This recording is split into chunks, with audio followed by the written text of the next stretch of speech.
Hindustan live पर आप तमाम लोगों का बहुत बहुत स्वागत। आप सबका खैर मकदम करता हूँ। दिल्ली पुलिस, जी हाँ, देश की सबसे स्मार्ट पुलिस का तमगा हासिल करने वाली, देश की नंबर 1 पुलिस कहलाए जाने वाली दिल्ली पुलिस दरअसल आजकल फजीहत से दो चार हो रही है। और ये कोई पहला मामला नहीं है जब किसी जूनियर ऑफिसर ने अपने किसी सीनियर ऑफिसर के ऊपर अभद्रता का यानी मिसबिहेवियर का, बदतमीज़ी से बोलने का या गाली गलौज का इल्ज़ाम लगाया हो। दरअसल एडिशनल डीसीपी नई दिल्ली ज़िला रविकांत कुमार, जो कि खुद 2013 दानिप्स बैच के हैं, दिल्ली अंडमान निकोबार आइलैंड पुलिस कहलाती है, वो दानिप्स होती है, तो उन्होंने अपने सीनियर ऑफिसर 1997 बैच के जो special police commissioner Delhi traffic police हैं, सुरेंद्र सिंह यादव, एसएस यादव, उनके खिलाफ एक पुलिस कंप्लेंट दी है। किसको? पुलिस कमिश्नर को।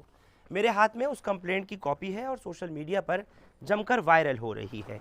इसमें साफ तौर पर सुरेंद्र सिंह यादव आईपीएस के खिलाफ ये लिखा गया है कि उन्होंने अभद्रता की, उन्होंने मिसबिहेवियर किया, और ना सिर्फ मिसबिहेवियर किया बल्कि तूतकार से बात की। किससे? रविकांत कुमार, जो एडिशनल डीसीपी नई दिल्ली ज़िला अभी फ़िलहाल लगे हुए हैं। इसमें उन्होंने जो विवरण दिया है, ये कहा है कि 31 अक्टूबर को कि सरदार पटेल चौक पर जब सरदार पटेल की जयंती थी, तो उस मौके पर सुबह के 6:30 बजे 31 अक्टूबर को जब president of India, prime minister, vice president, lieutenant governor और तमाम जो सीनियर अधिकारी हैं मिनिस्ट्री ऑफ होम अफेयर्स के, वो सरदार पटेल चौक पर जमा हो रहे थे नई दिल्ली ज़िला में, और वहीं पर तकरीबन 10-15 मीटर की दूरी पर खड़े हुए थे रविकांत कुमार। उनका आमना सामना हुआ special police commissioner SS Yadav से, जो कि ट्रैफिक पुलिस में हैं। जिस वक्त में उन्होंने प्रोटोकॉल के तहत उनको सैल्यूट किया, तो बजाय इसके कि उसका जवाब देने के, एसएस यादव ने रविकांत कुमार एडिशनल डीसीपी को कहा, और तेरी दुकान कैसी चल रही है, और तेरी दुकान कैसी चल रही है।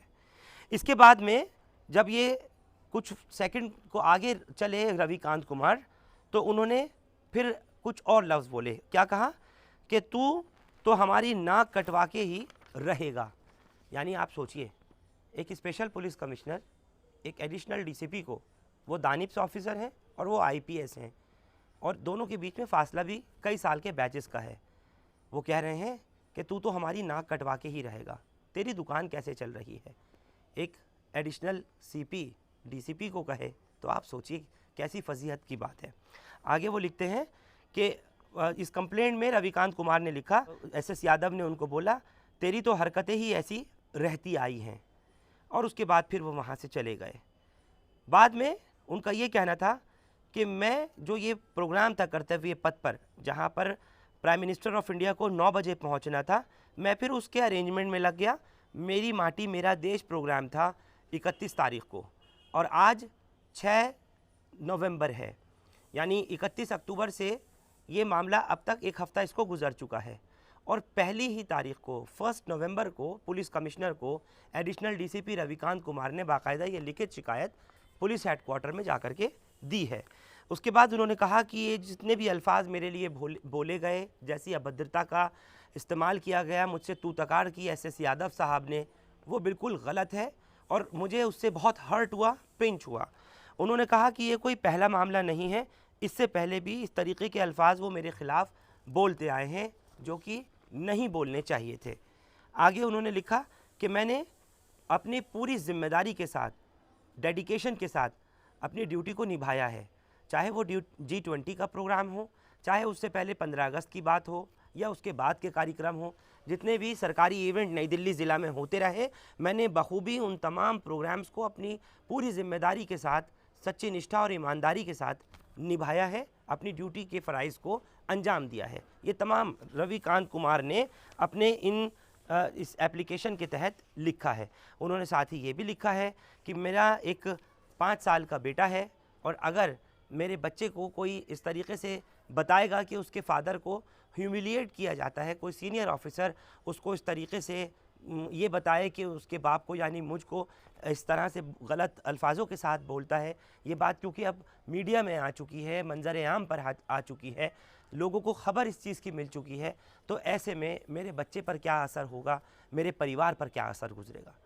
सच्चाई तो यही है कि एक ऑफिसर जिसकी खुद रैंक कितनी बड़ी हो, जो खुद एडिशनल डीसीपी है, उससे कोई तू तकार से या कोई झोला छाप, सड़क छाप लोगों की तरह से उसकी ज़बान किसी सीनियर ऑफिसर की उसके प्रति हो, तो सोचिए उस ऑफिसर की खुद की डिग्निटी, उसकी अपनी ऊपर जितनी भी उसकी जिम्मेदारी है वो सब, और तमाम उसके परिवार के लोगों के ऊपर क्या असर होगा अगर उनको पता लगेगा। आपके स्क्रीन पर दाईं तरफ जो तस्वीर आप देख रहे हैं वो है special police commissioner traffic police SS Yadav की, जबकि बाईं तरफ जो तस्वीर आप देख रहे हैं ये है एडिशनल डीसीपी नई दिल्ली ज़िला रविकांत कुमार। अब जब रविकांत कुमार ने special police commissioner SS Yadav के ख़िलाफ़ पुलिस कमिश्नर को शिकायत दे दी है, तो फिर उनके ख़िलाफ़ यानी ख़ुद रविकांत के ख़िलाफ़ भी अब शिकायतें मौसूल हो गई हैं, वो शिकायतें सामने आई हैं। रविकांत के ख़िलाफ़ एक महिला पुलिसकर्मी ने शिकायत की थी।